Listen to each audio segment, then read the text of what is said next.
ভোরের আলো ঝলমল করছে। কুয়াশার ভেতর দিয়ে ধীরে ভেসে যাচ্ছে ছোট ছোট নৌকা। ভোরের আলো ফোটার আগেই নদীর বুক চিরে যাত্রা শুরু করে জেলেরা। জীবনের ঝুঁকি নিয়েও তাদের সংগ্রাম, শুধু দুমুঠো ভাতের জন্য।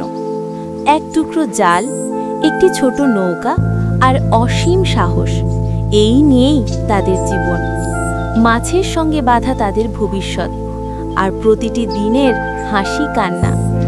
পরিশ্রম আর ধৈর্যই জেলেদের মূল ভরসা। নদী যখন দেয় তখন মেলে প্রাচুর্য, আবার কখনো ফাঁকা হাতে ফিরতে হয় ঘরে। দিনের শেষে ক্লান্ত শরীর নিয়ে ফিরলেও নদীই তাদের আপন, নদীই তাদের জীবন। জেলেদের এই সংগ্রামী জীবন আমাদের শেখায়, পরিশ্রম ছাড়া সাফল্য নেই।